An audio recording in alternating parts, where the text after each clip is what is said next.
Hi friends, നമ്മളിന്ന് തയ്യാറാക്കാൻ പോകുന്നത് കായ്പോളയാണ്. വളരെ വേഗത്തിൽ തന്നെ നമുക്ക് തയ്യാറാക്കിയെടുക്കാൻ പറ്റും. കായ്പോള തയ്യാറാക്കുന്നതിന് വേണ്ടി ഞാൻ എടുത്തിട്ടുള്ളത് 2 ചെറിയ നേന്ത്രപ്പഴമാണ്. രണ്ട് ചെറിയ നേന്ത്രപ്പഴത്തിന് 2 മുട്ടയാണ് ഞാൻ എടുത്തിട്ടുള്ളത്. ശേഷം ഒരു പാൻ വെച്ച് പാൻ ചൂടായതിനു ശേഷം കുറച്ച് ഓയിൽ ഒഴിച്ച് കൊടുത്തിട്ടുണ്ട്. അതിലേക്ക് നമ്മൾ അരിഞ്ഞു വെച്ച പഴം കൂടി ചേർത്ത് നന്നായി വാട്ടിയെടുക്കണം. ഞാനിവിടെ 2 ചെറിയ നേന്ത്രപ്പഴമാണ് എടുത്തിട്ടുള്ളത്. നിങ്ങൾക്ക് വലിയ നേന്ത്രപ്പഴം എടുക്കാം. നേന്ത്രപ്പഴത്തിൻ്റെ വലിപ്പത്തിനനുസരിച്ച് മുട്ടയുടെ എണ്ണം കൂട്ടാവുന്നതാണ്. നന്നായി ഒന്ന് വാട്ടിയെടുക്കണം.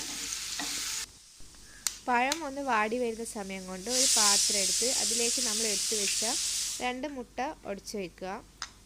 നിങ്ങൾ നേന്ത്രപ്പഴം വലിപ്പത്തിലുള്ള എടുക്കുന്നതിനനുസരിച്ച് മുട്ടയുടെ എണ്ണവും കൂട്ടാവുന്നതാണ്. ഞാൻ 2 മുട്ടയ്ക്ക് എടുത്തിട്ടുള്ളത് 3 ടേബിൾ സ്പൂൺ പഞ്ചസാരയാണ്. നിങ്ങളുടെ മധുരത്തിനനുസരിച്ച് പഞ്ചസാരയുടെ അളവ് കൂട്ടാം. ഇത് നന്നായി ഒന്ന് മിക്സ് ചെയ്ത് കൊടുക്കണം. നിങ്ങൾക്ക് വേണമെങ്കിൽ മിക്സിയിൽ അടിച്ചെടുക്കാവുന്നതാണ്. ഞാനിപ്പോൾ കൈവച്ച് തന്നെയാണ് ചെയ്യുന്നത്. നന്നായി മിക്സ് ചെയ്യണം. പഞ്ചസാര നല്ലോണം അലിഞ്ഞ് കിട്ടണം. നമുക്ക് പഴം വാടി ഒന്ന് നോക്കാം. പഴം നന്നായി വാടി വരുന്നുണ്ട്. കുറച്ചുകൂടി ഒന്ന് വാടണം. പഴം നന്നായി ഒന്ന് വാടി വരട്ടെ. നിങ്ങൾക്ക് എൻ്റെ വീഡിയോ ഇഷ്ടപ്പെട്ടാൽ എൻ്റെ ഈ ചാനൽ സബ്സ്ക്രൈബ് ചെയ്യണേ. എൻ്റെ വീഡിയോസ് നോട്ടിഫിക്കേഷനായി ലഭിക്കാൻ വേണ്ടി ആ ബെല്ലൈക്കൺ കൂടി ഒന്ന് പ്രസ് ചെയ്യണേ. പഴം നന്നായി വാടി വന്നിട്ടുണ്ട്. ഈ രൂപത്തിലായാൽ നമുക്ക് ഫ്ലെയിം ഓഫ് ചെയ്യാവുന്നതാണ്. ഇത് ഞാൻ വേറൊരു പാത്രത്തിലേക്ക് മാറ്റി വെക്കുന്നുണ്ട്. ഇത് ചൂടാറുന്ന സമയം കൊണ്ട് ഒരു പാൻ വെച്ച് പാൻ ചൂടായതിനു ശേഷം അതിലേക്ക് 2 ടേബിൾ സ്പൂൺ നെയ്യ് ഒഴിച്ച് കൊടുക്കുന്നുണ്ട്. നെയ്യ് പാത്രത്തിൻ്റെ എല്ലാ ഭാഗത്തേക്കും എത്താൻ വേണ്ടി പാത്രം ഒന്ന് റൊട്ടേറ്റ് ചെയ്ത് കൊടുക്കാം. ശേഷം ആദ്യം തയ്യാറാക്കി വെച്ച മുട്ടയുടെ മിക്സ് ഇതിലേക്ക് ഒഴിച്ചു കൊടുക്കാം.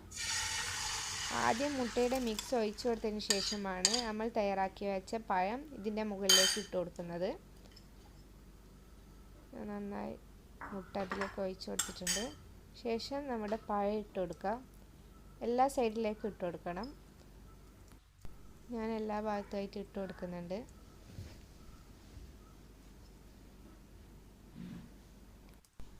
പഴം ഞാൻ എല്ലാ സൈഡിലായി ഇട്ട് കൊടുത്തിട്ടുണ്ട്.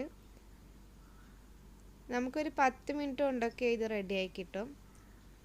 പഴം ഇട്ട് കൊടുത്തതിന് ശേഷം ഞാൻ മുകളിലായി കുറച്ച് മുന്തിരി ഇട്ട് കൊടുക്കുന്നുണ്ട്. നിങ്ങൾക്ക് മുന്തിരിയും അണ്ടിപ്പരിപ്പും ഒക്കെ ഇട്ട് കൊടുക്കാം. ഞാനിപ്പോൾ മുന്തിരി മാത്രമേ ഇട്ട് കൊടുക്കുന്നുള്ളൂ. അണ്ടിപ്പരിപ്പും മുന്തിരിയൊക്കെ വറുത്തിട്ട് ഇട്ട് കൊടുക്കാം. ഞാനിപ്പോൾ മുന്തിരി മാത്രം മുകളിലായി ഇട്ട് കൊടുക്കുന്നുണ്ട്. ശേഷം ഇതൊരു 10 മിനിറ്റ് അടിച്ച് വെക്കണം. 10 മിനിറ്റ് കൊണ്ട് തന്നെ ഇത് കുക്കായി കിട്ടും. ഞാനിതിനെ അടിച്ച് വെക്കുന്നുണ്ട്. 10 മിനിറ്റിന് ശേഷം നമുക്കൊന്ന് തുറന്ന് നോക്കാം. ടേസ്റ്റി ആയിട്ടുള്ള കായ്പോള ഇവിടെ റെഡി ആയിട്ടുണ്ട്. നിങ്ങൾക്ക് എൻ്റെ വീഡിയോ ഇഷ്ടപ്പെട്ടാൽ എൻ്റെ ഈ ചാനൽ സബ്സ്ക്രൈബ് ചെയ്യുക. എൻ്റെ വീഡിയോസ് നോട്ടിഫിക്കേഷനായി ലഭിക്കാൻ വേണ്ടി ആ ബെല്ലൈക്കൺ കൂടി ഒന്ന് പ്രസ് ചെയ്യുക.